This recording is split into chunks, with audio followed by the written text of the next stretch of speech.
están aquí. ¿Cuántos estamos gozosos? Ajá. Amén. Gozosos de estar hoy aquí. Así que Dios es fiel, Dios es bueno.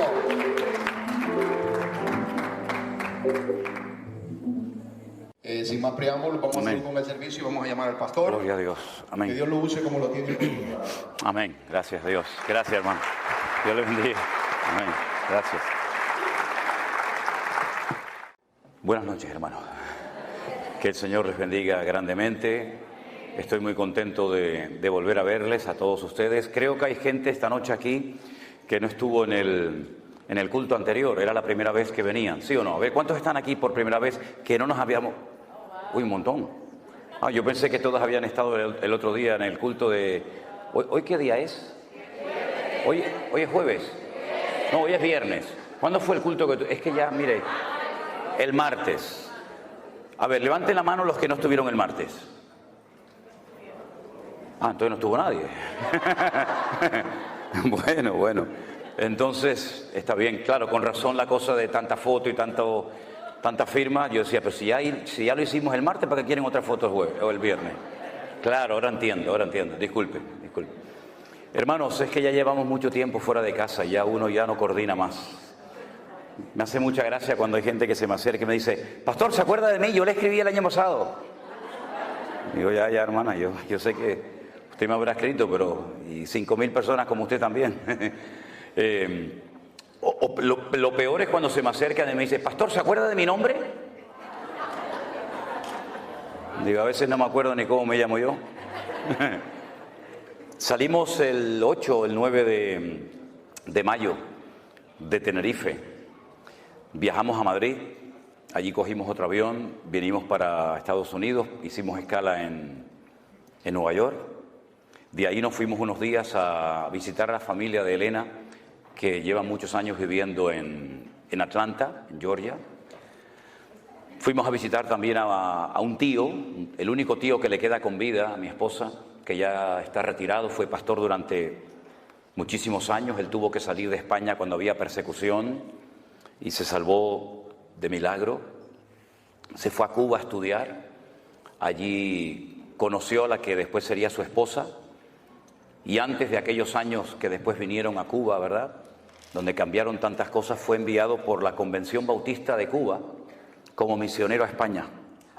Y abrió diferentes iglesias en España, en el norte de España, en el sur, concretamente en una ciudad muy bonita, donde yo estuve en el ejército, estuve en la ciudad de Cádiz, y esa iglesia que él había fundado muchísimos años atrás, resulta que un día de paseo entro a esa iglesia y estaba allí Elena, que había ido de vacaciones a esa iglesia. Fíjate las vueltas que da la vida, ¿no? Cuando uno va haciendo la historia no es consciente, pero cuando uno mira hacia atrás se da cuenta de cómo las piezas han ido encajando perfectamente cada una en su lugar, ¿verdad? Y nada ocurre por casualidad, aunque no entendamos lo que está sucediendo, pero el Señor siempre nos sorprende gratamente, ¿no? Entonces estuvimos allí con ellos unos días, fue muy lindo. Desde el año 98 no los veíamos. Esta es la 6ª vez que yo vengo a Estados Unidos, pero esta vez es especial, es diferente. Y de ahí nos llevó un hermano en su coche, en su vehículo, nos llevó hasta Florida. Y allí estuvimos en Orlando, haciendo cultos, celebrando cenas en hoteles, conociendo también a muchísimos hermanos. Bajamos después a Miami, donde también fue un tiempo muy lindo, muy hermoso. Y ya que estábamos allí, pues cogimos el avión y nos fuimos hasta México. Y allí en México estuvimos visitando muchísimos hermanos y llevando a cabo una serie de reuniones y bautismos y presentación de niños y creo que también alguna boda, no me acuerdo. Y después de México pues cogimos un avión y nos fuimos a Las Vegas. En Las Vegas ya tenemos un local. Fíjense, el primer sitio de todos los Estados Unidos donde hemos abierto ya una iglesia presencial es en Las Vegas. Allá hay un grupo de hermanos en Sodoma y Gomorra, ya abrimos la iglesia. ¿Qué le parece? Donde abunda el pecado, sobreabunda la gracia. Ustedes no tienen iglesia en Las Vegas, ¿no? Nosotros sí les ganamos. No, broma. Y esto no es una competencia, ¿eh? Y después de Las Vegas nos fuimos en coche conduciendo un montón de horas hasta San Francisco. Nos encantó San Francisco. Me decía el hermano Jeremías, que es uno de los colaboradores, junto con otras hermanas que están aquí esta noche con nosotros, que qué quería conocer de San Francisco. Y le digo, mira, yo quiero conocer de San Francisco 2 sitios. Quiero ver el Golden Gate, el puente, que ahí hice un par de devocionales, no sé cuántos lo vieron. Estaba a la mitad nublado, estaba con niebla, pero me hacía mucha ilusión de estar allí, ¿no? En el puente de San Francisco, ¿no? Y le dije, mira, y a mí me hace mucha ilusión, incluso hasta si me dejas allá dormir, me quedaría. Dice, ¿a dónde quieres ir? Digo, a la isla de Alcatraz. Y me llevaron a la isla de Alcatraz. Fuimos a la isla de Alcatraz, impresionante, tremendo. Bueno, esas cosas que uno tiene, ¿no? Que te hace ilusión verla, todo aquello. Yo fui capellán de una cárcel en Tenerife durante 7 años y me siento muy bien en las cárceles de visita, ¿no? Me refiero, ¿no? Y después de ahí bajamos a Los Ángeles. Estuvimos en la iglesia del Pastor Arenas, que usted, pastor, lo conoce. Nos trató muy bien, su familia, la iglesia, extraordinario. Y de ahí ya cogimos un avión y nos venimos para acá. Y esta es la última parada del camino. Ya Dios mediante, el día lunes salimos rumbo a Madrid. Y en Madrid, después de unas horas, cogemos otro avión para Tenerife. Y ya la expectativa, porque mi hija mayor, que no ha venido con nosotros, Priscila, que algunos de ustedes a lo mejor conocerán, con su marido, pues están esperando su primer hijo y nuestro primer nieto. Yo no sé lo que se siente cuando uno es abuelo, pero bueno, ya veremos, a ver qué pasa. Ya veremos. Y estamos gratamente sorprendidos por todo lo que el Señor ha hecho. Yo tengo que admitir y reconocer y pedirles perdón a todos ustedes públicamente porque durante los días del confinamiento, cuando estábamos cerrados y yo creía firmemente que nadie nos estaba viendo ni escuchando, que estaba predicando a un salón de sillas vacías. Y varias veces tuve la tentación hasta de parar la predicación porque decía, Señor, ¿qué estamos haciendo aquí? ¿Quién nos está viendo? ¿Quién está escuchando? Me di cuenta de que en aquellos tiempos en los que atravesamos aquel desierto, porque aquello fue un desierto totalmente, ¿verdad? Nos dimos cuenta tiempo después de que el Señor estaba usando esas palabras, esos cultos, esos mensajes para ganar a miles de personas.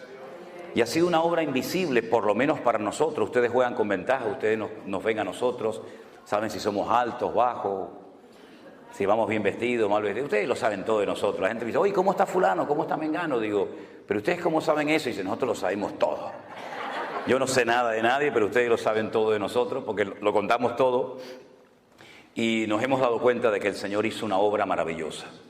Para muchos el concepto en sí mismo de la iglesia virtual ya les choca, les sorprende, porque yo sé que no estamos habituados a hablar en esos términos, ni a ver el poder y el mover de Dios a través de las redes sociales como lo hemos visto y lo seguimos viendo cada día, pero realmente el Señor es increíble. Hemos cantado esta noche varias veces, cuán grande eres tú, cuán grande es el Señor. Y es que efectivamente nuestro Dios es mucho más grande de lo que tú te puedas imaginar. Ni nuestros cánticos, ni nuestras alabanzas, ni nuestros aplausos nos pueden hacer entender, por lo menos en este momento, mientras estemos en este planeta Tierra, lo grande y lo poderoso y lo magnífico que es nuestro Dios. Pero a la misma vez, ese Dios tan inmenso, tan indescriptible para el lenguaje humano, se ha reducido, por decirlo de alguna manera, se ha acercado a nosotros en forma de hombre, con carne y hueso, y habitó entre nosotros, y pudimos ver su gloria. Y cuando caminaba por las calles de Israel, partió el rumbo de la historia en dos. Mira que hubo grandes profetas en la antigüedad, ¿verdad? Podríamos hablar de Jeremías, de Isaías, de Daniel, pero ninguno de ellos se pudo comparar jamás a la personalidad, a la figura de nuestro amado y querido Salvador, el Señor Jesús. Porque Él, mis queridos hermanos, dejando toda la gloria, dice que se despojó y se anonadó. Esa es lo que dice la versión 1909, la nuestra Reina Valera del 60, en ese sentido no tradujo bien el término. Dijo que se despojó, pero yo me puedo despojar de la chaqueta, pero seguir vestido. Pero Él se anonadó, lo cual significa que se hizo nada, ¿verdad? Y tomando forma de siervo, podía haber tomado forma de rey, de conde, de duque, de marqués. Tomó forma de siervo. Y estando en la condición de siervo, de hombre, se humilló a sí misma hasta lo máximo, ya no podía bajar más. Y dice que estando en la condición de hombre, se hizo obediente, porque tú te puedes hacer hombre, pero ser un desobediente, un rebelde. Pero él optó a hacerse hombre obediente hasta la muerte, eligiendo la peor muerte de todas las que se han inventado por la raza humana, que es la muerte de cruz. ¿Qué les parece? Un descenso de la gloria al sepulcro. Pero a continuación dice el apóstol Pablo en la carta de los Filipenses: por lo cual, viendo este descenso, por lo cual Dios le exaltó hasta lo sumo y le dio un nombre que es sobre todo nombre, para que en ese nombre se doble toda rodilla de los que están en el cielo, en la tierra y aún debajo de la tierra, y toda lengua confiese que Jesucristo es el Señor. Den un fuerte aplauso a Él, aleluya. Ese es nuestro Dios, a Él la gloria en esta noche, aleluya. Pero aunque no voy a hablar de este tema, pero sí quiero, como me dijo el pastor Norris hace un rato, dice: puedes alargarte esta noche un poco más porque mañana es sábado y la gente no trabaja. Entonces dije: esta es la mía. Esta es la mía, amigo. Se hizo siervo, pero es que no todos los siervos en la Biblia eran iguales. Hay diferentes tipos de siervos en la Biblia. Estaba el que se llama el ecónomo.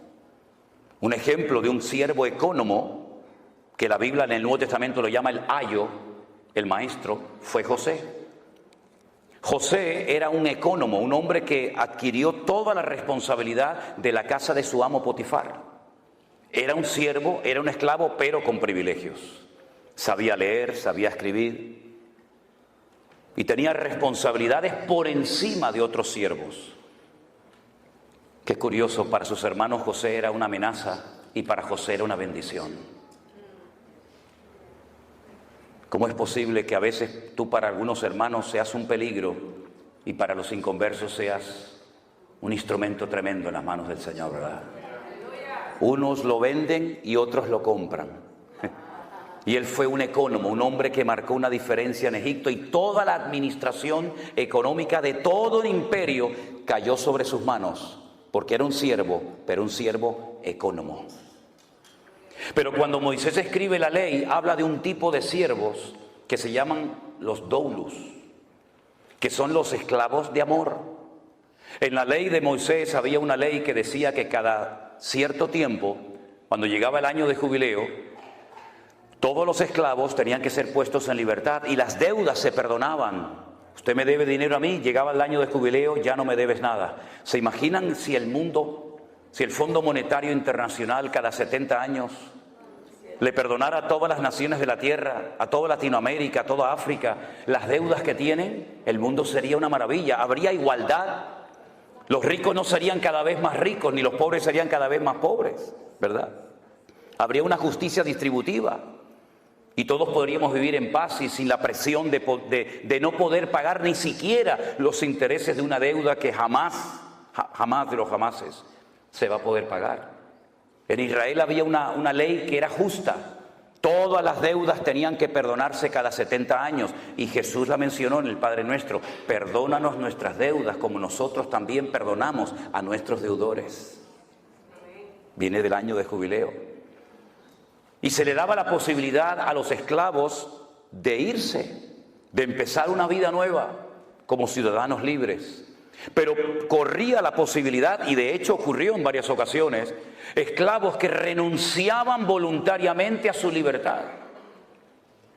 Y para que sus amos no fueran acusados de explotadores, lo que hacían cuando un esclavo quería permanecer por el resto de su vida como esclavo, por amor y no por presión, su amo lo llevaba a la puerta de la ciudad donde se celebraban los juicios y las reuniones importantes y se tomaban los acuerdos, incluso hasta por escrito. Y delante de la presencia de 2 o 3 testigos de los ancianos de la ciudad, se le horadaba la oreja y se le ponía un zarcillo, se le ponía un pendiente. Y cuando tú veías a un hombre por la calle, hoy en día no, porque hay hombres que se ponen zarcillo y no saben ni lo que hacen más bien el ridículo, ¿no? Pero en aquellos días, cuando a un hombre se le ponía un pendiente, la gente decía: mira, este hombre pudo haber sido libre y rechazó a su libertad por amor a su amo.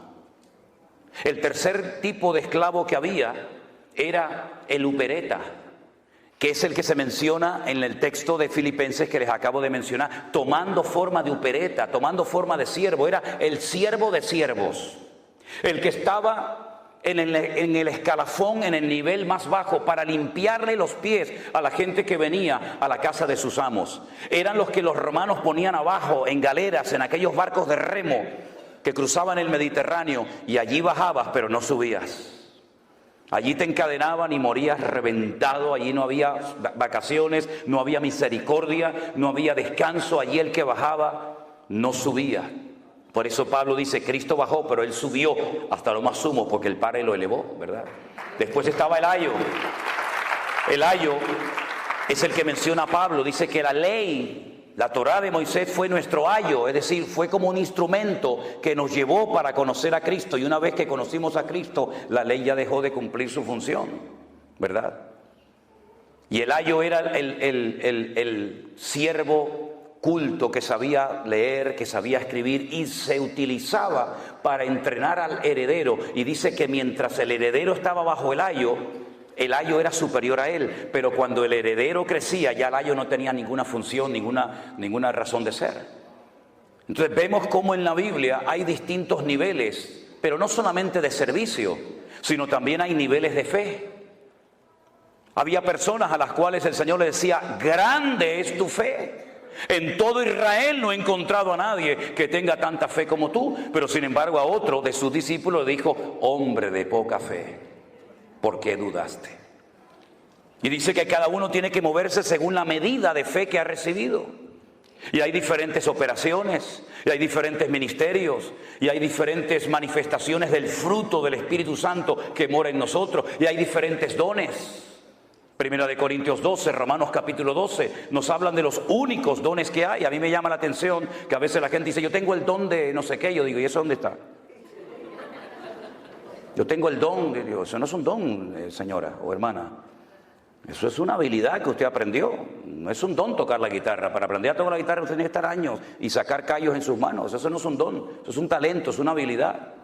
Un don es algo que usted tiene de la noche a la mañana sin aprenderlo, sin adquirirlo.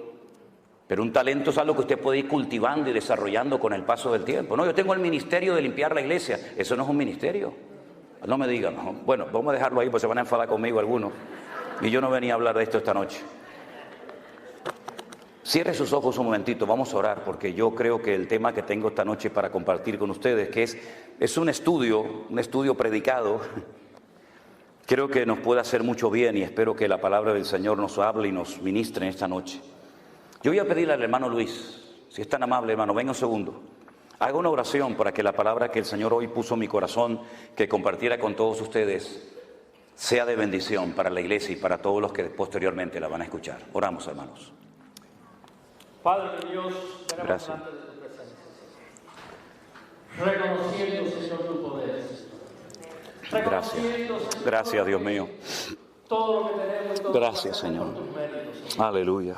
Te damos las gracias, Señor, porque enviaste al Espíritu Santo. Amén. No solamente a traernos las escrituras. Oh, sí, Señor, Shaddai, ayúdame en el nombre de Jesús. Así es.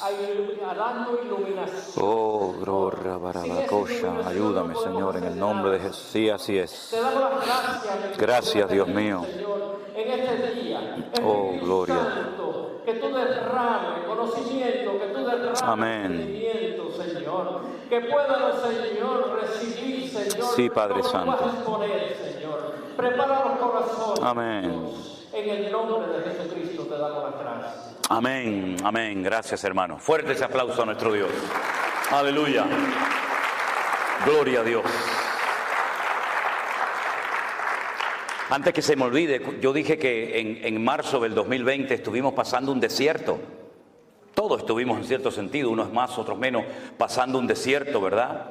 Veíamos las iglesias vacías, por lo menos yo, las sillas vacías, pero cuando un día descubrí el significado de la palabra desierto en hebreo, ese día me empecé a gozar de una forma tremenda. ¿Quieren que se lo comparta un momentito?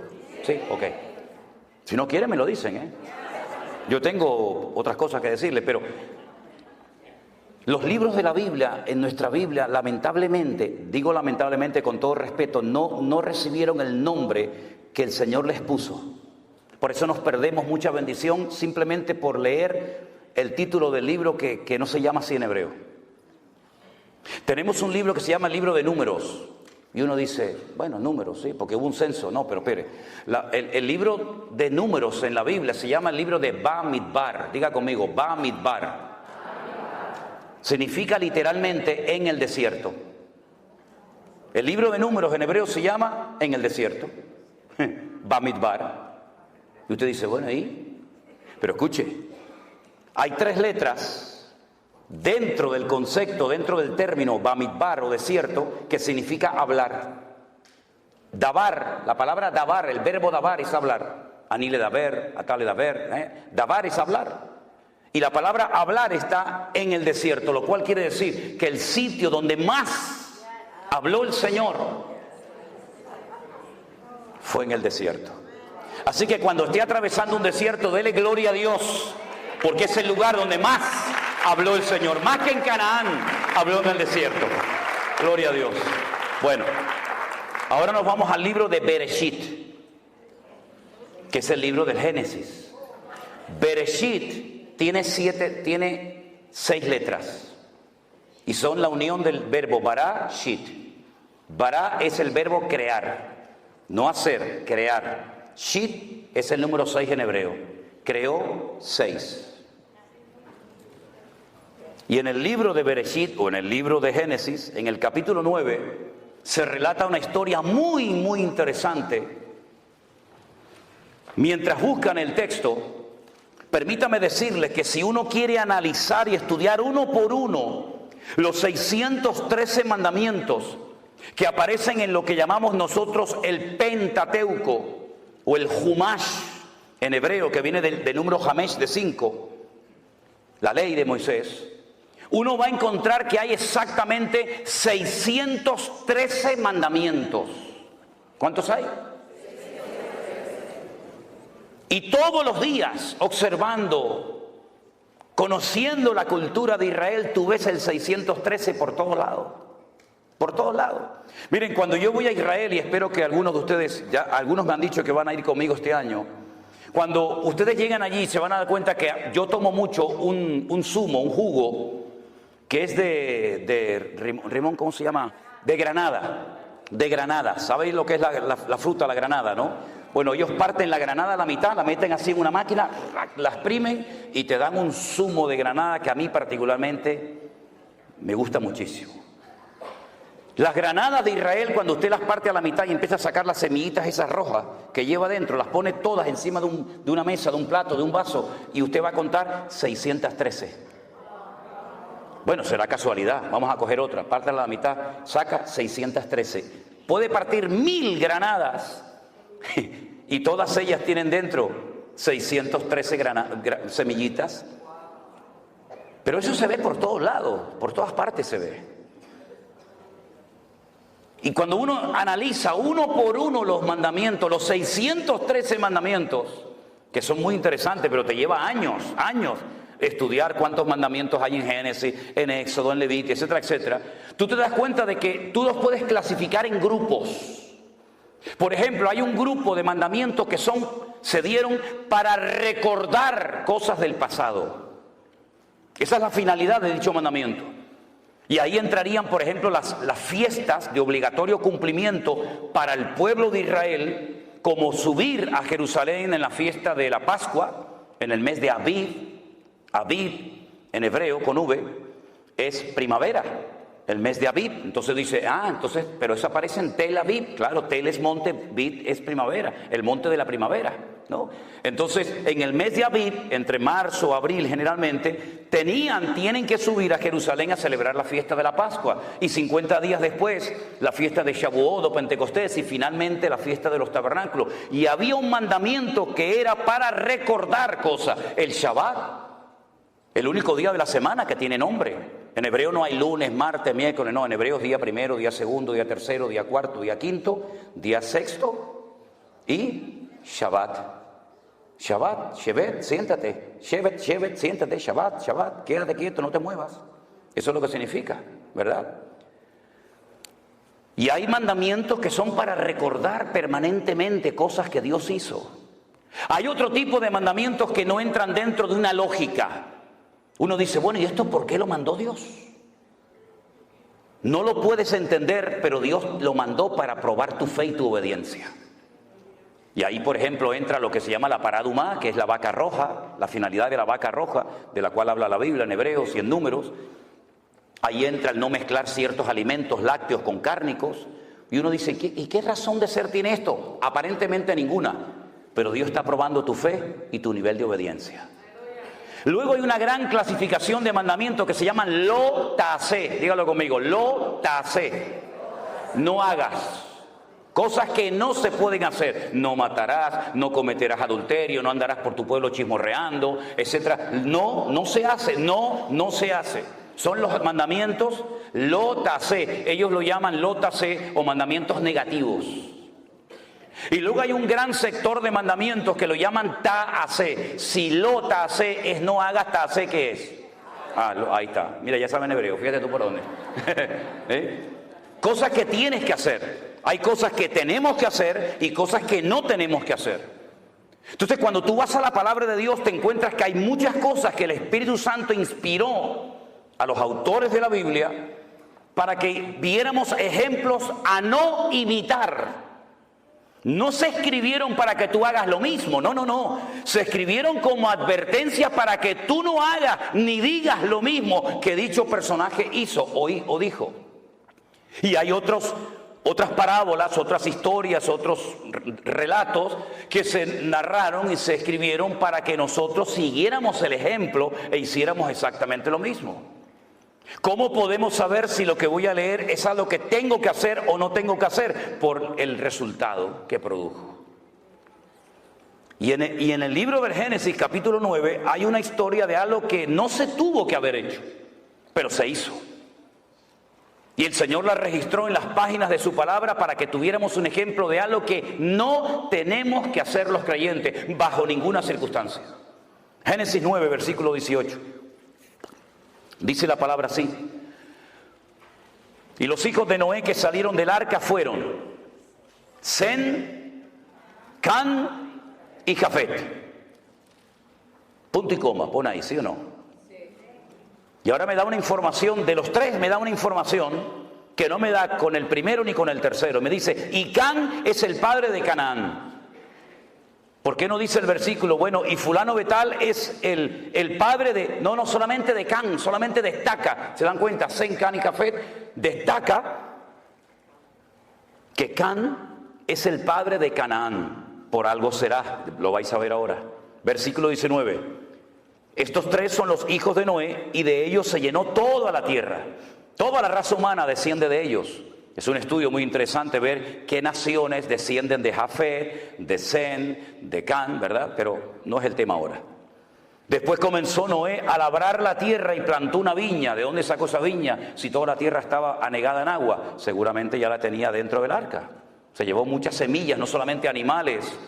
Se llevó muchas semillas, muchas plantas que posteriormente cuando él sale, las planta. Entonces él planta una viña y bebió del vino y se embriagó y estaba descubierto en medio de su tienda. Para los que no sepan, yo creo que esto es algo que todo el mundo sabe, pero simplemente a modo de información. Si usted planta una viña y usted coge las uvas y las pisa y saca el jugo, el vino, si usted lo mete en una barrica de madera o de lo que sea, usted no tiene que meterle alcohol a eso. Eso fermenta y eso ya lleva el alcohol incorporado. Por eso cuando dice la gente, no, es que los discípulos y Cristo no bebían vino con alcohol, eso es mentira. Eso es rotundamente falso. Hay solamente dos formas, y yo he hecho una de ellas. Solamente hay dos formas de extraerle el alcohol, en este caso al vino, y es por un proceso químico que se hace en un laboratorio y se extrae el alcohol de una copa, de una botella de vino, o por envasado al vacío. Si usted no le extrae el alcohol al vino y si usted no lo envasa al vacío, eso que usted pisa, sí o sí lo va a ver que hierve y al poco tiempo eso tiene alcohol. Eso es así. Y entonces Noé lo que hace es que planta una viña y se ve que Porque esto que leemos en unos minutos, esto llevó mucho tiempo, plantar una viña, crecer, ¿verdad? Plantarla, cultivarla, pisarla, elaborarla, eso llevó mucho tiempo, pero la Biblia te relata condensadamente la historia y dice que él bebió de ese vino, se embriagó y estaba totalmente descubierto en medio de su tienda. Ya en el tiempo del Génesis el Señor había cubierto la desnudez de Adán y Eva. Y lo que hace es que se descubre. Cuando ya el Señor había establecido el principio de que ya el hombre no podía andar por ahí desnudo, sino cubierto. Aunque me llama la atención que la ropa se inventó para cubrir, pero hay algunas personas que usan una ropa que lo que hace es que lo descubre. Pero bueno, eso es un tema para otro día. Can, vuelvo otra vez a decir, padre de Canaán, ya es la segunda vez que lo dice. Ya es la segunda vez que lo dice. Y Canaán no existe. Existe Sem, Can, Jafet. De momento Canaán no está por ningún lado, pero dice que Can fue su padre, vio la desnudez de su padre y lo dijo a sus hermanos que estaban fuera. Fue con el chisme. Fue con el cuento a sus hermanos. Oye, papá está borracho, está desnudo en la tienda. ¿Y por qué no te callas la boca y lo tapas? Para que no se entere nadie. ¿Por qué estás divulgando? ¿Por qué estás extendiendo esto? ¿Esto qué edificación va a traer a la familia? Ninguna. Tápalo, cúbrelo y que haya la boca y aquí no ha pasado nada. Pero no, él va, divulga, cuenta el chisme a sus hermanos. Y entonces sus hermanos, Sem y Jafet, tomaron la ropa, la pusieron sobre sus propios hombros y andando hacia atrás, cubrieron la desnudez de su padre, teniendo vueltos sus rostros y así no vieron la desnudez de su padre. En el texto en castellano, en español es imposible captar esto, pero si usted lee este texto en hebreo, el texto nos da a entender que Can intentó hasta abusar sexualmente de su padre. Es como cuando muchas veces me dice, pero bueno, ¿con quién se casaba la gente? Caín, ¿con quién se casó? Bueno, el texto hebreo escribe una partícula, unas letras, que cuando usted lee y nació Caín, en el hebreo dice y otro más. Eso no se tradujo al castellano. Y nació Abel y otro más, u otra más, puede ser masculino o femenino. En este caso el texto en castellano no nos lo relata. Yo sé que para algunos puede ser una sorpresa, pero cuando usted lee el texto en hebreo y lo analiza letra a letra, palabra a palabra, usted se va a dar cuenta que no solamente se rió de su padre, no solamente fue con el chisme y con el cuento a sus hermanos, sino que incluso quiso hasta abusar sexualmente de su propio padre. Es durísimo lo que estoy diciendo. Fíjense lo duro que es que después en la ley de Moisés se establece, no puedes ver la desnudez ni de este, ni de este, ni de este, ni de la otra, ni de otro, ¿verdad? Y lo establece claramente. Y de entonces dice que ellos cubren la desnudez de su padre. Y me llama mucho la atención, déjenme que les lea este versículo que dice, tenemos una hermana pequeña que no tiene pechos.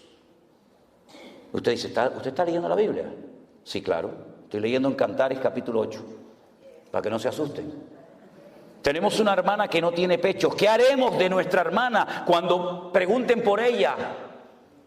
Bueno, tal vez tenía un defecto, tal vez era falta de desarrollo, de madurez, pero van a preguntar por ella y van a decir, ¿a la niña qué le pasa? ¿Qué le pasa al niño? No, le pasa algo, ¿no? Y entonces, de una forma poética, en literatura poética hebrea dicen, si ella es un muro, edificaremos sobre ella un palacio de plata. Y si fuera una puerta, la guarneceremos, la adornaremos con tablas de cedro. En otras palabras, vamos a hacer todo lo contrario a lo que hizo Can, que fue con el chisme y con el problema, el pecado que había cometido su padre. Nosotros vamos a cubrirla. No encubrir. Encubrir dice que el que encubre no prosperará. Pero el amor cubrirá multitud de pecados. Parece lo mismo, encubrir a cubrir. No es lo mismo. El que encubre no prospera, dice la Biblia. Pero el amor nos permite cubrir la falta del hermano, que no se entere nadie. Oye, déjalo, no pasa nada. ¿Estás arrepentido? Busca al Señor, sí, amén, ya está, queda entre tú y yo, ya está. Usted sabe que la mejor manera de divulgar una noticia es contársela a un cristiano evangélico. Eso ni el WhatsApp, ni el Facebook, eso corre como la pólvora. Cuando se despierta Noé, porque tarde o temprano se tenía que despertar, se despierta de su embriaguez y supo lo que había hecho su hijo más joven. Se enteró. Y entonces hace Noé algo, dice algo que no es un ejemplo a seguir. Ya dije antes que hay ejemplos a no seguir, a no imitar, y ejemplos a imitar. Y en este caso, cuando este hombre se despierta, sale de su embriaguez, dice: maldito sea Canaán. Y aún no había ni nacido. Salieron del arca Sem, Can y Jafet. No se habían reproducido en el arca. Él está hablando de un personaje que aún no había nacido, y antes de nacer ya lo maldice. Canaán. ¿Quién era Canaán? El hijo de Can, por consiguiente el nieto de Noé. Lo maldice, y la maldición es la siguiente: siervo de siervos serás a tus hermanos. No vas a levantar cabeza nunca, vas a ser un criado, un siervo de todo el mundo. Y dijo más: bendito sea por Jehová mi Dios, sea Sem, y sea Canaán su siervo. Engrandezca el Dios a Jafet, y habita en las tiendas Sem, y sea Canaán su siervo. Vivió Noé después del diluvio 350 años, y fueron todos los días de Noé, ¿cuántos? 950 años, y murió. Y uno dice: ¿cuántos años? No se preocupe, que aún hubo uno que vivió más. 969 vivió en Matusalén, 19 años más que este. ¿Qué le parece? Lanza una maldición. ¿Hizo bien en decir aquello? No. Pero marcó el destino de Canaán. Y yo les pregunto a todos ustedes que ya son conocedores de las Escrituras: ¿cómo se llamaba el país al cual el Señor quiso llevar a su pueblo de Egipto, cruzando el desierto, rumbo a dónde? A Canaán. Qué curioso, ¿no? La gente de ese país, los cananeos, que no eran originarios de Canaán, por ejemplo, los filisteos vinieron de Europa. Sí, los famosos filisteos, los enemigos acérrimos del pueblo de Israel y de David y de Saúl, eran de la isla de Creta, la que después pastoreó, ¿se acuerdan? La iglesia en Creta, Tito. Ellos fueron de Creta y ocuparon toda la costa mediterránea de Israel, de tal manera que ellos controlaban el comercio que entraba y salía. Ellos todavía en aquellos tiempos dominaban las 5 ciudades de los filisteos. Por eso ahora entiende por qué David cogió 5 piedras. Porque ellos controlaban desde, apréndanse estos 5 nombres: Gaza, Ashkelon, Asdod, Ecrón y Gat. ¿Lo dice conmigo? Gaza, Ashkelon, Asdod, Ecrón y Gat. Entonces, ¿este de dónde es? No, este es de Gat. Dame 5 piedras por si acaso vienen los 4 detrás y me los cargo también a los 4. ¿Qué te parece? No era por si fallaba la puntería, no, yo le voy a acertar porque es tan grande que es imposible no darle. Es por si vienen los otros 4, el de Gaza, el de Ashkelon, ya de paso también ya los paso y me los llevo. Ahora fíjense qué interesante. Allí estaban los filisteos, allí estaban los moabitas, los amonitas.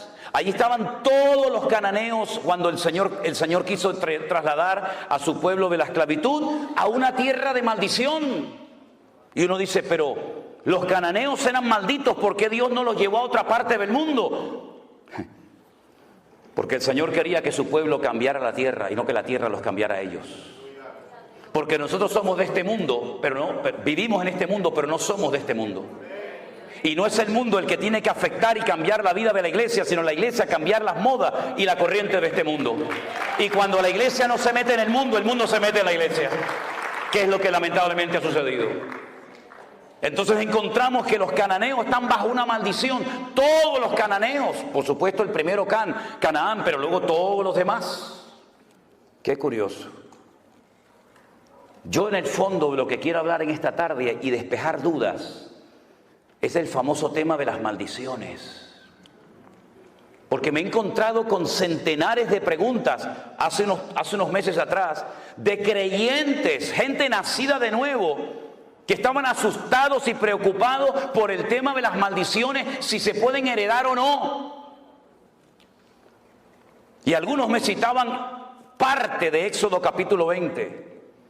¿Saben que Éxodo capítulo 20 es de los 2 capítulos que hay, Deuteronomio 5 y Éxodo 20, donde aparecen los 10 mandamientos, ¿verdad?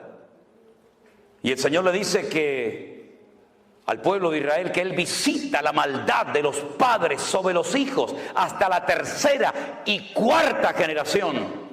Y me citaban así el texto y yo les decía, no lo mutile, no lo corte, siga. No lo corte, siga citándolo. De los que me aborrecen, que no es nuestro caso, hermanos. Dios visita la maldad de los padres sobre los hijos hasta la 3ª y 4ª generación de los que me aborrecen. Pero para 1000 generaciones será bendita la generación del justo. ¿Y cuánta gente vive bajo esa opresión? Y asustados y con miedo. ¿Será que yo estoy maldecido porque mi abuelo le pegó? ¿O mi abuelo fue un alcohólico? ¿O mi madre fue...? ¿Pero qué está diciendo? ¿Quién le enseñó esa barbaridad, esa locura? Yo voy a ir despejando con la palabra, no con argumentos humanos. Yo no vengo aquí a entretenerles a ustedes, yo vengo aquí a predicar la palabra de mi Dios. Y yo le voy a ir despejando con la palabra falsos argumentos y falsas posturas teológicas que han hecho mucho daño al pueblo de Dios. Ya le acabo de mencionar que Dios visitaba la maldad sobre los padres, sobre los hijos de los padres hasta la 3ª y 4ª generación de los que me aborrecen. Por lo tanto, el creyente, el nacido de nuevo, el que es templo del Espíritu Santo, el que ha pedido perdón por sus pecados, ahí no tiene por qué sentirse aludido. Porque usted no aborrece al Señor, que yo sepa. Ahora, si hay alguien aquí que aborrece a Dios, agárrate, mi hermano. O bueno, más que mi hermano, mi amigo. Porque hermanos no. Resulta que cuando llegan a la tierra de Canaán, que no es Israel todavía, bueno, a veces se le cita como la tierra que fluye leche y miel, ¿sí? Para no mencionar lo de Canaán, Israel todavía no se llamaba la tierra que fluye leche y miel. Y entonces la gente dice, oye, pues si fluye leche y miel, allí tiene que haber vacas por todos lados. Si, para que corra la leche, tiene que haber millones de vacas. No. Mira, te lo voy a decir de otra manera para que lo entiendas mejor. Es tierra de palmeras y de dátiles. Es lo mismo. Tierra que fluye leche y miel. Miel de palmera, como la que tenemos en Canarias, miel de dátiles. Y el higo ese que tiene púas, lo aplastas y sale una leche. Entonces yo te voy a llevar a una tierra de palmeras y de dátiles, de leche, de higo y de miel de palmera. A esa tierra yo te voy a llevar. Pero allí a la tierra que yo te voy a llevar no es como la de Egipto, que no hace falta orar por lluvia, allí siempre hay agua. ¿Por qué? Porque viene el río más largo del mundo, 6.666 kilómetros de largo. Siempre hay agua en Egipto. En Israel no. En Israel vas a tener que comportarte bien para que yo mande la lluvia temprana y la lluvia tardía. Y depende de tu conducta en la tierra, actuará el cielo. De ahí viene lo de atar y desatar, permitir o no es permitir, ¿verdad? Y resulta que cuando entran a la tierra prometida, Josué, que ya había aprendido la lección hace 40 años atrás del fracaso de los espías, que vinieron con un informe negativo y sembraron un espíritu de desánimo y de derrota en el pueblo, él opta por mandar a 2. ¿Se acuerdan? Y les dice, entren en Jericó y que nadie se entere que ustedes están ahí. Ustedes son espías, los otros eran exploradores. Son 2 palabras en hebreo diferentes, no tiene que ver una cosa con otra, aunque se traduce igual en la Reina Valera. Entren a Jericó. ¿Y dónde pueden entrar sin levantar sospecha 2 extranjeros? A un burdel, a una casa de prostitución donde entran y salen hombres y no van a levantar sospecha como si entraran a cualquier otro lugar. Entonces, entren y averigüen cómo está la situación de adentro hacia afuera. Y cuando llegan a la casa de Rahab, la ramera, la dueña del prostíbulo, Rahab le dice, escuchen, hemos oído lo que Jehová vuestro Dios hizo por vosotros cuando os sacó de Egipto. Es como si te saca alguien el periódico de hace 40 años de esta ciudad y te lee las noticias de hace 40 años, como si fueran actuales. Eso es lo que Rahab está haciendo. Hemos oído lo que el Señor vuestro Dios hizo cuando os abrió el mar rojo, cuando derrotasteis a Faraón y a los egipcios. y cómo habéis ido venciendo a todos los reyes por el camino. Y sabemos que el Señor vuestro Dios entregará esta tierra en vuestras manos. Tenían más fe los inconversos en el Dios de Israel que Israel en el Dios de ellos. Y entonces ella pide clemencia, pide misericordia. Por favor, no me matéis, porque esta ciudad yo sé que va a ser entregada en vuestras manos. Ahora, hay un dato curioso en el libro de Josué que dice que Rahab vivía entre muro y muro. Eran 2 muros alrededor de las casas, eran 2 círculos concéntricos, uno más grande que el otro, ¿verdad? Eran como 2 grandes circunferencias. Y ella vivía entre muro y muro. Quédense con ese dato. Ellos le dicen, si tú no le cuentas al rey de Jericó que hemos estado aquí y que nuestros soldados están al otro lado del Jordán, y cuando vayan a Israel conmigo van a ver Jericó, Jericó todavía existe, la ciudad de las palmeras, y van a ver allí el río Jordán, y enfrente van a ver otro país que hoy en día se llama Jordania. Eso es un país inventado, eso no existía, eso en la Biblia es Moab. Pero los ingleses, para que no les atacaran y no les robaran las posesiones, dijeron a los hashemitas, que eran los peores del desierto, mira, vamos a hacer una cosa, para que no nos ataquen más y nos dejen en paz, les regalamos un país entero y te nombro rey. Y entonces dijeron, ¿cómo lo llamamos? Pues si está el Jordán, Jordania, venga, para ustedes. Y así se lo inventaron. Entonces las tribus estaban al otro lado. Y estos, cuando le dicen a Rahab antes de irse, amarra este cordón rojo en la ventana de tu casa para que cuando entremos y caigan las murallas y tomemos posesión de la tierra, sepamos dónde tú vives para que no te matemos. Pero una cosa, tienes que estar dentro de la casa, tú y toda tu familia. ¿Lo entendiste? Sí, ok, chao. Se fueron. Viene la destrucción de Jericó, todos conocemos la estrategia. Allí no se lanzó ni una piedra, ni una lanza, ni una jabalina, ni una flecha, nada, porque no iban a caer por el poder del hombre, iban a caer por la estrategia divina. Los muros cayeron de arriba abajo, se desmoronaron, no cayeron. Cuando los arqueólogos fueron en los años 50 a estudiar las antiguas murallas de Jericó, que aún están allí, la antigua Jericó, se dieron cuenta de algo muy curioso, que los muros no habían caído de afuera hacia adentro, tampoco lógicamente de afuera hacia adentro, sino, ¿se acuerdan la imagen aquella que vimos aquí cerca cuando aquellas 2 torres gigantescas, cómo cayeron? Se desmoronaron sobre sí mismas, así, de arriba abajo. Así cayeron los muros de Jericó, porque fue una intervención divina del cielo a la tierra. Cuando ellos entran a la ciudad de Jericó, todas las murallas caen, el círculo de afuera y el círculo de adentro, pero la casa de Rahab permaneció. Porque caerán a tu lado 1000 y 10.000 a tu diestra, mas a ti no llegará, por cuanto has puesto tu confianza en Jehová tu Dios. Fuerte ese aplauso a él. Dios la cuidó, aleluya, porque Dios cuida de la vida de su pueblo. Bendito sea Dios.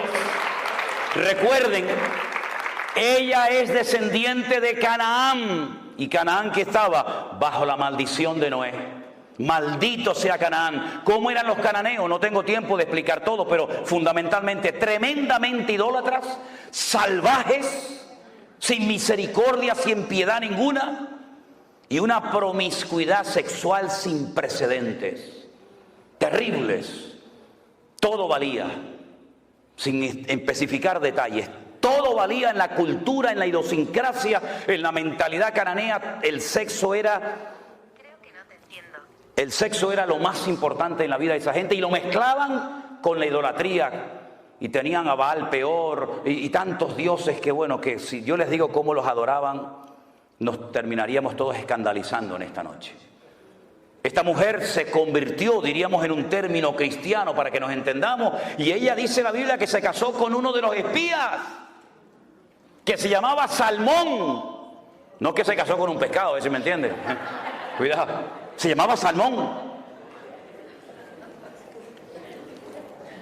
Y se convirtió y formó parte del pueblo de Israel.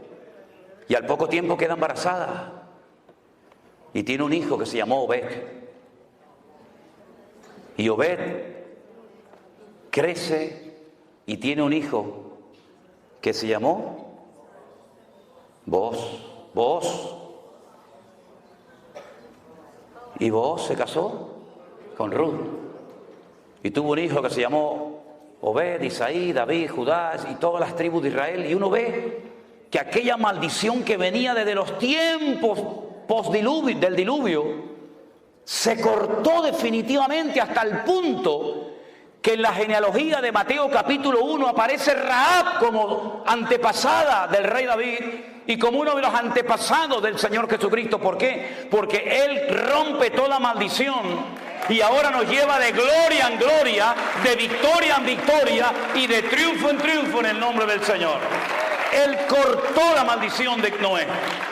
Lo único que lo puede cortar es una genuina y auténtica conversión a Cristo. De modo que si alguno está en Cristo, nueva criatura es. Las cosas viejas pasaron, he aquí todo es hecho nuevo. Y dice Ezequiel capítulo 18, verso 19, venga conmigo, ¿tiene su Biblia a mano? Ezequiel capítulo 18, verso 19. Mire lo que dice la palabra de Dios. ¿Por qué no leen algunos de estos textos? Parece que los arrancaron de sus Biblias. Si dijereis, ¿por qué el hijo no llevará el pecado de su padre? A ver, que me lo expliquen, ¿por qué? Porque el hijo hizo según el derecho y la justicia. Guardó todos mis estatutos y los cumplió. De cierto vivirá, que fue lo que hizo Rahab. Era una mujer bajo la maldición de Noé, estaba maldita. Pero ahora ella se ha convertido, guarda los estatutos del Señor, cumple la palabra y dice, y de cierto vivirá. El alma que pecare, esa es la que morirá. El hijo no llevará el pecado del padre, ni el padre llevará el pecado del hijo. La justicia del justo será sobre él y la impiedad del impío será sobre él. ¿Cuántos dicen amén? En otras palabras, ahora entienden la absurda pregunta que los discípulos en Juan capítulo 9 le hacen al Señor cuando ven a un ciego de nacimiento y le dicen al maestro: Señor, explícanos esto, para que este muchacho naciera así, en esta condición que nunca ha visto, porque hubo gente que vio y perdió la vista y la recuperó. Pero hubo personas como este de Juan capítulo 9 que nunca había visto. Entonces explícanos, Señor, ¿quién pecó, este o su padre, para que este haya nacido ciego? Siempre especulando, siempre tratando de buscarle las cuatro patas al gato, ¿verdad? Siempre tratando de buscarlo, ¿verdad? De complicarnos la vida. Y el Señor le dice: no, no es así. No es que pecó ni este, ni su padre, sino que este nació ciego para que la gloria del Señor hoy se manifieste en él. Y veáis que hay poder en el nombre del Señor para cambiar vidas y desgracias. Y cuando Juan, que estaba allí, oye esta explicación, y el Señor le pone en su corazón escribir un evangelio, lo hace de una forma extraordinaria, magistral. Él dice que, lo dice incluso en el evangelio que escribió, que muchas cosas hizo el Señor y muchas cosas dijo el Maestro que no todas se escribieron. Él dice, dando su opinión personal: pienso que si se hubieran escrito todas las cosas que dijo e hizo el Señor, no cabrían los libros en el mundo. Pero estas se han escrito para que creyendo en Él tengáis vida eterna. Y entonces lo que hace es que analiza y ve todo el ministerio de Jesús. El hombre más cerca del corazón de Dios en el Antiguo fue David. Y el hombre más cerca del corazón de Cristo en el Nuevo fue Juan. El único que le dijo: ¿quién es, Señor? Yo no te voy a entregar. Todos dijeron: ¿quién? ¿Seré yo? ¿Seré yo? ¿Seré yo? Yo no sé que yo sé que no soy. ¿Quién es, Señor? El único que se recostó sobre Cristo y oyó el latido del corazón del Maestro. Él vio todos los milagros del Señor Jesús, todos. Incluso se llevó a María, su madre, como encargo en la cruz, ¿se acuerdan? Las conversaciones que habrá tenido con ella. Pero entonces él dice: de todo lo que el Señor hizo, yo voy a escoger 7 solamente. Y no lo llamó milagros, lo llamó señales, marcas en el mundo espiritual. Y entonces en el capítulo 2, 4, 5, 6, 6, 9, 11... Él es como si tuviéramos 7 cámaras de filmación, 7 cámaras de vídeo grabando en esta noche aquí, y después juntáramos todo el material de las 7 cámaras, la que está allá arriba, la que está por los costados, la que está enfrente, juntáramos todo el material y lo pudiéramos ver. La pregunta es: ¿cuál de las 7 proyectó la verdad? ¿Aquella? ¿La de la izquierda? ¿La de la derecha? ¿Cuál de las 7 cámaras grabó la verdad? Todas, desde diferentes puntos de vista. Unos de atrás para adelante, unos de adelante para atrás, unos de arriba abajo. 7 visiones diferentes de la misma escena, del mismo culto. Eso es lo que hace Juan. En el capítulo 2 dice, yo estuve allí cuando le dieron agua y él la convirtió en buen vino.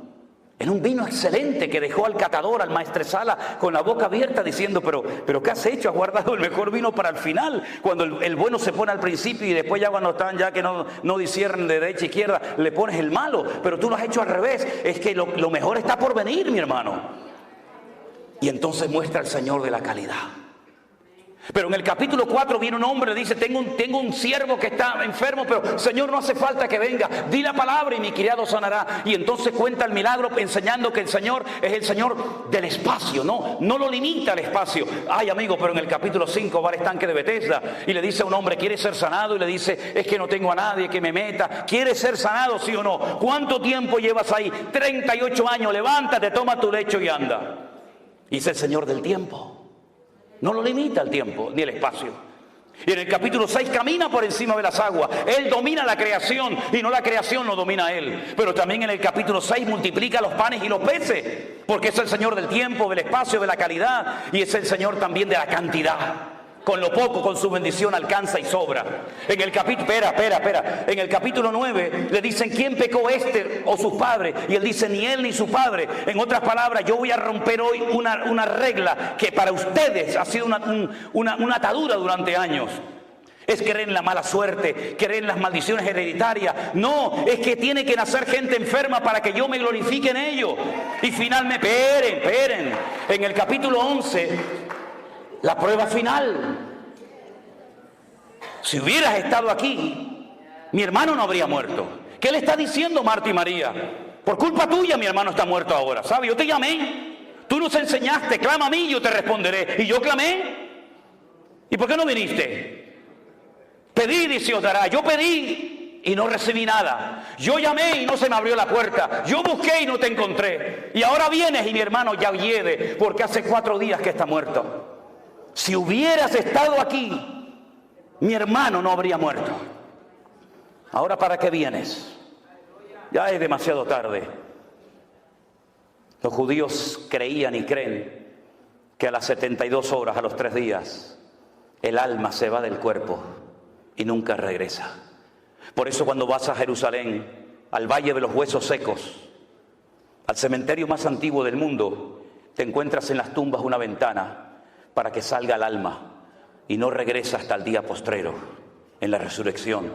Y Jesús le dijo, pero María, por favor, Marta, yo soy la resurrección y la vida. ¿Qué estás diciendo? El que cree en mí, aunque esté muerto, vivirá. Y le dice Marta y María, yo sé que mi hermano resucitará, pero no ahora, en el día postrero. Es una fe a largo alcance, pero no la sabes acercar a tu realidad, a tu vivencia personal de ahora. Mucha fe en el cielo, mucha fe en la gloria, mucha fe en la nueva Jerusalén, pero ahora eres incapaz de creer que Dios hoy te puede sorprender con un milagro. Vamos al cementerio y dice, Lázaro, sal fuera. Y yo he estado en la tumba de Lázaro. Me metí dentro de la tumba de Lázaro y quise probar por mí mismo lo que dice la Biblia, que lo llamó a gran voz. Me metí dentro de la tumba de Lázaro, que no es así en horizontal, sino es como una escalera así como bajando. Y cuando estaba bien abajo en la tumba le dije, antes de entrar a los de arriba, gríteme con toda su fuerza. Y no se oye nada. Y menos con una piedra, que en este caso ya no está.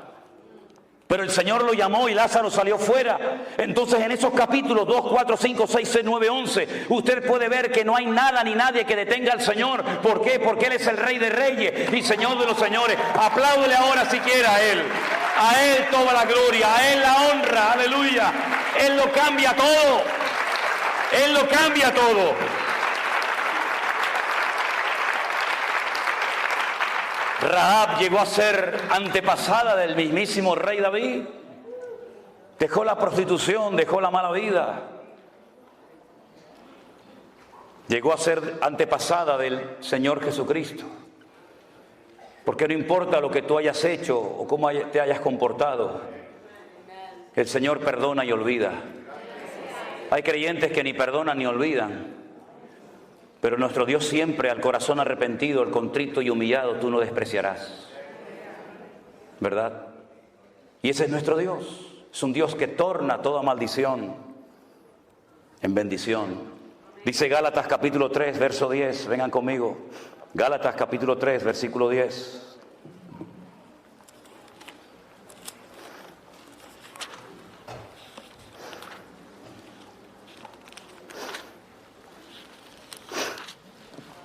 Porque todos los que dependen de las obras de la ley están bajo maldición.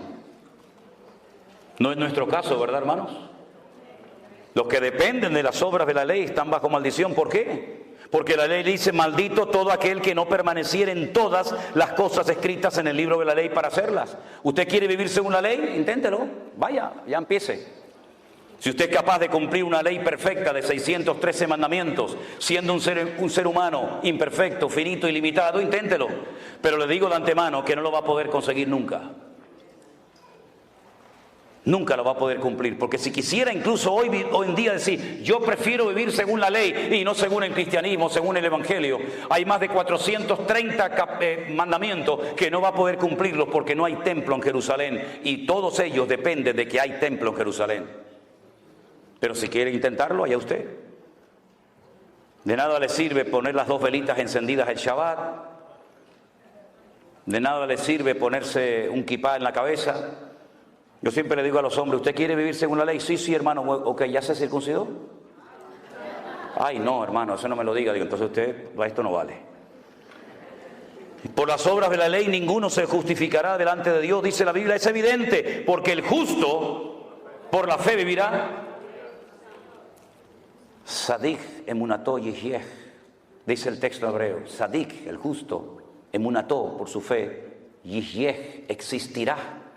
Una cosa es vivir y otra cosa es que tu propia existencia dependa de tu fe. Es mucho más profundo. La ley no es de fe, sino que dice: el que hiciere estas cosas vivirá por ellas. Pero Cristo nos redimió de la maldición de la ley, hecho por nosotros maldición, porque escrito está: maldito todo aquel que es colgado de un madero. Para que en Cristo Jesús la bendición de Abraham alcanzase a los gentiles, a fin de que por la fe recibiésemos las promesas del Espíritu. En otras palabras, todas las maldiciones del Antiguo Testamento, que son muchísimas, el Padre se las cargó a nuestro Señor Jesucristo en la cruz. Las quebró todas y cada una de ellas. Y la última palabra, las últimas palabras de Cristo en el madero, en la cruz, fueron: consumado es. Tetelestai. Consumado, pagada está la deuda. Tal vez no entendemos lo que quiso decir en profundidad el maestro en aquel momento, pero el Señor Jesucristo dio una palabra, expresó con 2 palabras lo que hacían los romanos cuando una persona en su imperio cumplía la condena. Le daban un papel que se llamaba el certificado de deuda. Usted le debe al Imperio Romano 30 años de cárcel, trabajos forzados, en galeras, donde sea. Cuando usted cumplía la condena, ponían su nombre, su apellido, su condena, el día que entró, el día que salió, y abajo ponían el sello del Imperio Romano y ponía la misma expresión, la misma palabra que el Señor Jesucristo, minutos antes de morir, la pronunció en la cruz del Calvario. Pagada está la deuda.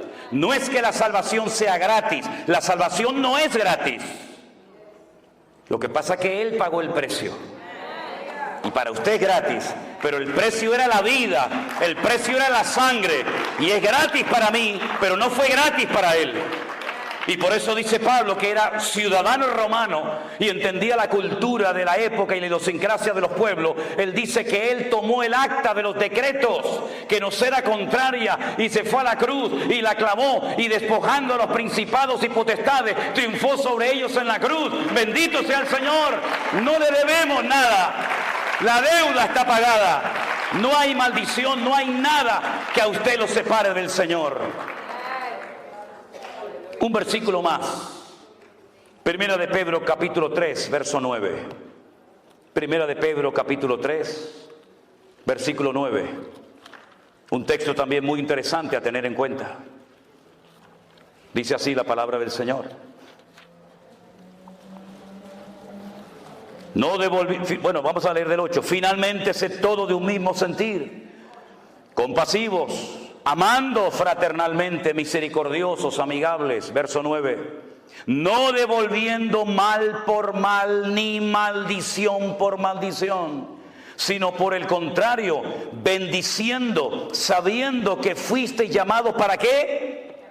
Para que heredaseis bendición. ¿Para qué hemos sido llamados nosotros? Para heredar bendición. Si mis antepasados fueron terribles, yo no tengo culpa de ello. Yo no voy a tener que rendir cuenta por la vida de ningún antepasado. Yo tendré que rendir cuenta delante del Señor por mi vida propia. Y es muy fácil decir, no, es que yo soy así porque mi padre era así. No, usted es así porque usted quiere ser así. No le eche la culpa a su padre. Incluso fíjense lo que les voy a decir. No es que el diablo me tentó, es que el diablo llega hasta donde usted le deje llegar. Ese de cuentos. No le deis lugar al diablo, dice la Biblia, ¿sí? Si le da lugar lo va a tomar, pero si usted se somete a Dios, resiste al diablo, huirá de vosotros, dice la Biblia. Así que no le eche la culpa al diablo de que anoche se emborrachó. Usted se emborrachó porque se quería emborrachar, ese de cuento. Engaña a otro si quiere, a mí no. No, es que se me presentó la tentación y el diablo me tentó y me fui con otra. No, tú te fuiste con otra porque te querías en el fondo ir con otra. Porque el diablo te tienta porque conoce las debilidades de tu corazón. Porque hay gente que no es tentada nunca por la droga, porque nunca anduvieron en ese camino. Y porque hay gente que son tentadas en ciertas cosas, porque son las rendijas que le tienes abierto al enemigo, que él las conoce perfectamente. Y cuando estás rodeado de luz, cuando estás en medio del campamento de los santos, cuando estás entre los hermanos, el enemigo ni se te ocurre acercarte, pero en el momento en el que bajas la guardia y en el momento en que nadie te observa, si tu corazón no es limpio, no verás a Dios, porque dice la Biblia que solamente los limpios de corazón verán a Dios. Pero no quiero terminar este estudio, este mensaje, sin citar el famoso versículo de, pero hermano, ¿y si no damos el diezmo, no estamos en maldición? Sí, ya sé que es Malaquías, ¿eh? Gracias por recordármelo, ¿eh? Dicho sea de paso, el último libro de nuestra Biblia es el libro del Antiguo Testamento. ¿Cuál es? Malaquías. En hebreo no. En hebreo son los mismos libros que los nuestros, pero el orden es diferente. ¿Y por qué los judíos quitaron a Malaquías del último libro del Antiguo Testamento, de la Tanaj, como lo llaman ellos? Y pusieron Segunda de Crónicas. Porque cuando usted termina de leer el Antiguo Testamento, dice la palabra maldición. Y para no terminar de leer la Biblia, el Antiguo Testamento, mencionando la última palabra maldición, lo ponen en otro sitio para no terminar con la palabra maldición, sino con el nombre Israel. Porque la palabra Israel es muy interesante porque termina con una letra que se llama la letra Lamed, que es la equivalente a la L nuestra.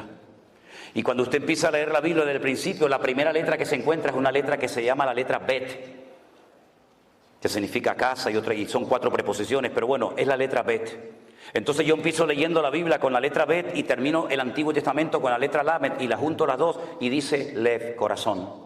Cuando termino de leer la Biblia he conocido y he penetrado en el corazón de mi Dios. Ahora, mis queridos hermanos, me han preguntado muchas veces que usted está en contra del diezmo. No, yo no estoy en contra del diezmo. ¿Usted quiere dar el diezmo? Délo. Pero si usted no da el diezmo, usted no se va a ir al infierno.